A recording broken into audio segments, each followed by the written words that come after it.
Assalamu alaikum wa rahmatullahi wa barakatuhu. Al'umma muna muku fatan alkhairi a duk wani lokaci, kuma muna fatan alkhairi ga Allah subhanahu wa ta'ala.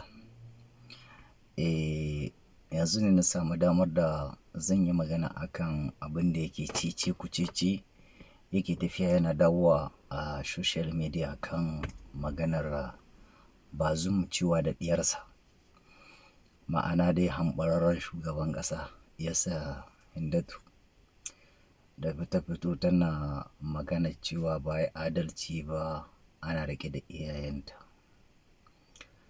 wanda abin sai muka gano ya zama kaman wata magana ce Allah ya matso su tsakaninsu su mutanen nan da kuka san dai sun cutar da Nijar tsawon shekara 12 da rabi, ma'ana 'yan kalan 'yan mafiya wannan na tarayya, manyan ba mabiyan ba, manyan ba mabiyan ba, na sake nanana ta manyan ba mabiyan ba. To alhamdulillah, a takaice dai magana da nake so na yi ba san nake na koma baya ba, sai dai amsa dai zan bata iya yanda ta yi magana, yanda nake tunanin saƙon zai je gare ta. Na farko dai cikin maganarta, ita tana tungumar gwamnati ne kamar an haɗe kai na cutar da babanta an ƙi a sake shi, ma'ana tana neman babanta incin kanshi. Sai dai ta manta baban nata cikin shekara 12 nan daga shi an ministan tsaro sai ministan cikin gida kuma ministan data, ma'ana da shi ake shawara kuma farti in su suka kawo shi. Kenan duk azabar da aka ba ma 'yan ƙasa ta hanyar cutar da su, kamun su, rufe su, kashe su, rashin kwanciyar hankali, rashin natsuwa, rashin tsaro, duk su wa'annan al'umman da wanda ma suka mutu wanda su ne sanadiyar mutuwarsu, ma'ana duk su ba su da inci saboda ba mutane ba ne ba, su da ice aka talo su. Baban nata yake da inci. Kai, lalle 'yan siyasa sun yi mugun rena mana wayo. To kai talakan Nijar, me naka tunani?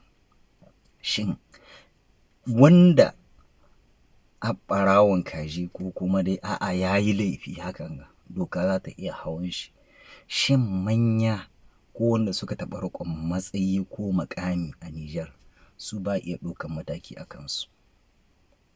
Me tunaninka kai, in ka yarda akwai hukunci ko ka yarda akwai ma'ana shari'a a Nijar ko baka yarda ba? Me ra'ayinka? Kana iya ka rubuta mu, kana iya ka rubuta a cikin komentar naka, kuma me hangenka? Shin abin na faɗa daidai ne ko ba daidai ba ne ba? Shi ma kana iya ka faɗa min. Ni neman ilimi ne nake, ba wai ina da ilimi ne ko ina da tarin ilimi ba, amma ina amfani da abin da nake tunanin Allah ya wadata ni da shi. Shi ne ilimi mai amfani daidai gwargwado, ko da tsoron kaman ƙwayar zarra ne, ni na sai in ce alhamdulillah, na gamsu.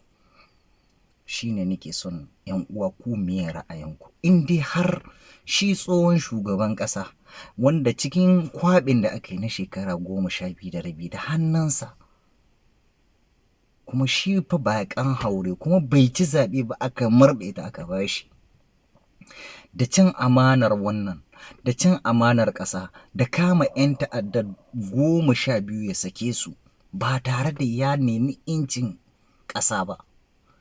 Shi yanzu da ake tsare da shi na niyyar da an yi mai juyin mulki, san yake turawa su zo su rusa iyayenmu da ƙannanmu da 'ya'yanmu da menene namu a cikin ƙasa.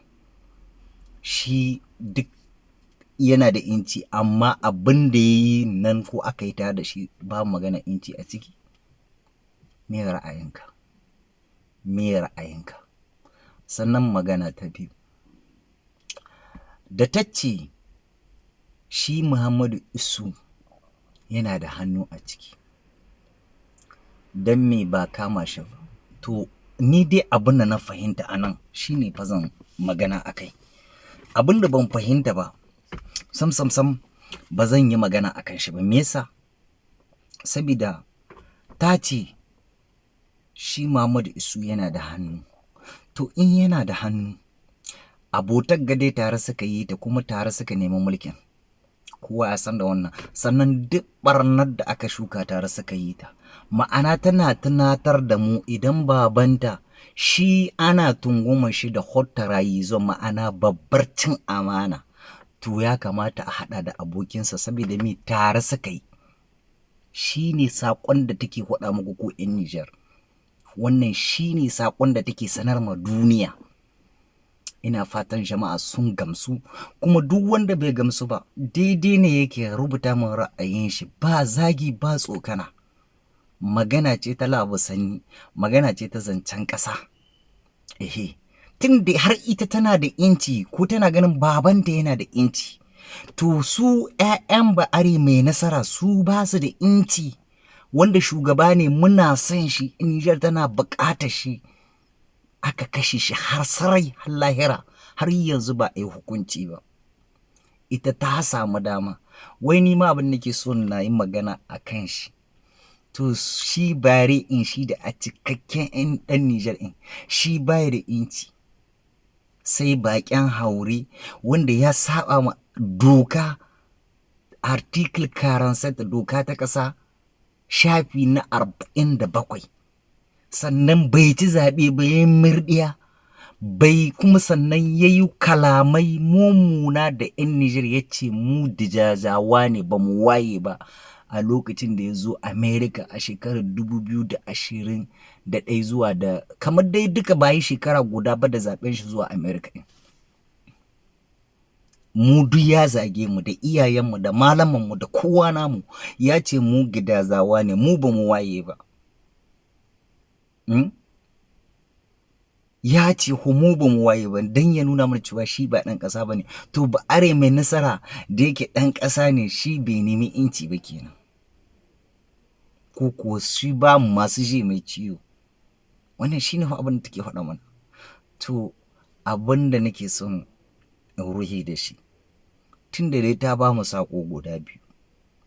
Na farko ta nuna mana shi talakan Nijar bai da inci ko da an taka shi, amma babanta yana da inci, yana da haƙi, kuma yana da inci akan doka.